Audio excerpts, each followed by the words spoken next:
BRS के सरबराह व तेलंगाना के वज़ीर आला के चंद्रशेखर राव ने जोर देते हुए कहा कि वो मुल्क को एक नई सुबह की तरफ इनकलाब की राह पर गामजन करना चाहते हैं। उन्होंने महाराष्ट्र के शोलापुर ज़िले के सरकोली गांव में एक जलसे आम से खिताब करते हुए कहा कि छोटे ममालिक जैसे जनूबी कोरिया, जापान, सिंगापुर, मलेशिया ने काफ़ी तरक्की की है। उन्होंने सवाल किया कि चीन कभी गरीब मुल्क था लेकिन इसने काफ़ी तरक्की की है, इस पर गौर करने की ज़रूरत है। उन्होंने पूछा कि महाराष्ट्र में किस पार्टी को इख्तिदार नहीं मिला। अवाम ने कांग्रेस, शिवसेना और बीजेपी को इख्तिदार दिया, लेकिन ये पार्टियां अवामी ख्वाहिशात की तकमील नहीं कर पाएँ। उन्होंने कहा कि किसानों की भलाई के लिए बहुत कुछ काम किया जा सकता है। उन्होंने कहा कि वो मराठी नहीं जानते लेकिन वो समझ सकते हैं। उन्होंने कहा कि महाराष्ट्र एक बड़ी और अमीर रियासत है। उन्होंने इन पर किसी की बी टीम होने के इल्ज़ाम पर कहा कि हम किसी की नहीं, किसानों की, दलितों और अक़लियतों की टीम है। उन्होंने अब की बार किसान सरकार का नारा दिया।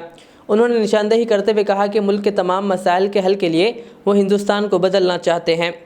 उन्होंने कहा कि वो आबी पॉलिसी को तब्दील करेंगे, ऐसा करने से ही नया भारत बनेगा। उन्होंने कहा कि मुल्क में कोयले से बिजली, सोलार पावर, हाइड्रो पावर और थर्मल पावर का कोई मसला नहीं है। कहा कोयले के ज़खायर अरबों टन में हैं। उन्होंने कहा कि जब कोयले का काफ़ी ज़खायर है तो बिजली का मसला क्यों है। उन्होंने कहा कि हमारे पास 125 साल के लिए काफ़ी कोयला है। कहा तेलंगाना हुकूमत किसानों को 24 घंटे मुफ्त बिजली फराहम कर रही है। कहा मुल्क के किसान मुत्तहिद ना हुए तो कोई तब्दीली नहीं आएगी।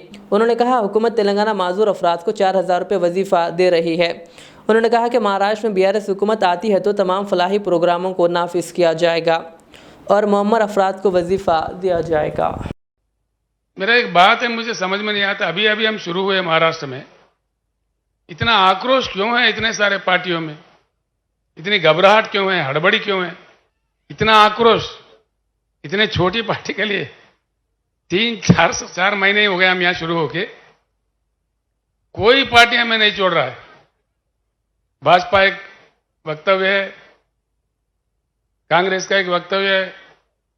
कांग्रेस ने हमको बीजेपी का बी टीम करार दिया, बीजेपी ने हमको कांग्रेस का ए टीम का करार दिया। ये पता नहीं ये टीम कहां से आते हैं।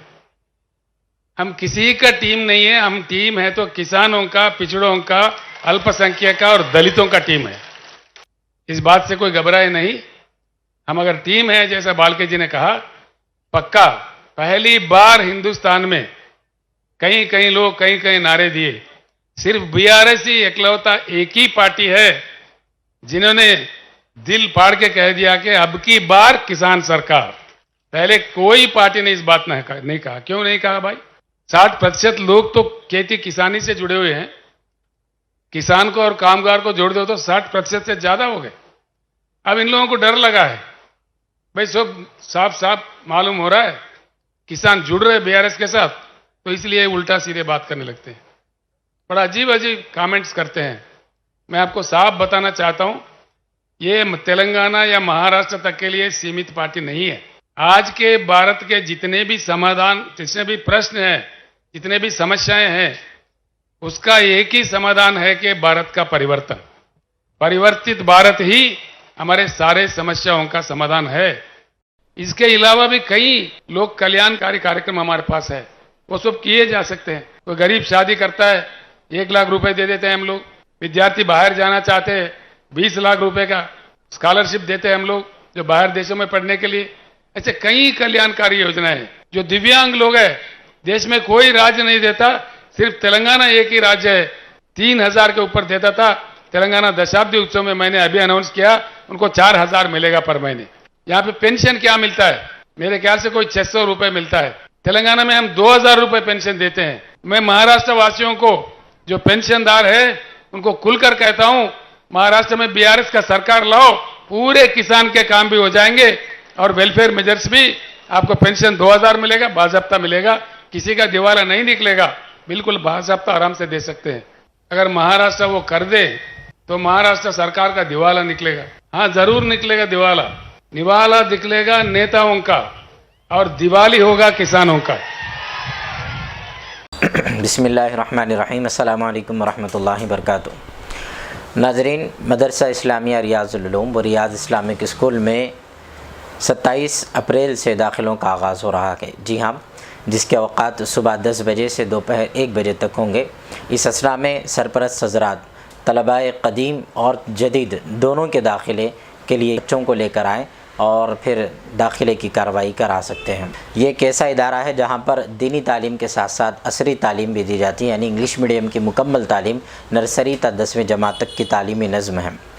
दीनी तालीम में हमारा इदारा शुबे हिफ्ज़, नाज़रा कुरान और नाज़रा कायदा तजवीद के साथ इसकी खिदमत अंजाम देता है। वहीं पर कंप्यूटर क्लासेस का भी मदरसा इस्लामिया रियाजुल उलूम व रियाद इस्लामिक स्कूल में नज़्म है, जिसके ज़रिए हार्डवेयर और सॉफ्टवेयर की ट्रेनिंग बच्चों को दी जाती है। ख़ास तौर पर बच्चों के लिए मदरसे में हॉस्टल का नज़्म है।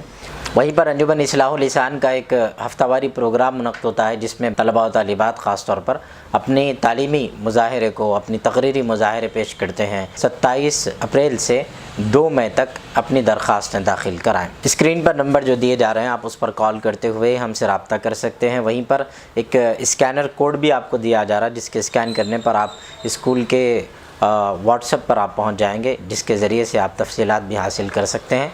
और उसी के साथ साथ हमारा पता है मुस्तफ़ा नगर, फलकनुमा, हैदराबाद, वट्टेपल्ली नाइस होटल से पहले इज़र पेट्रोल पंप के बिल्कुल अपोजिट गली में। ज़रूर आप हज़रात तशरीफ़ लाएँ। अस्सलाम वालेकुम।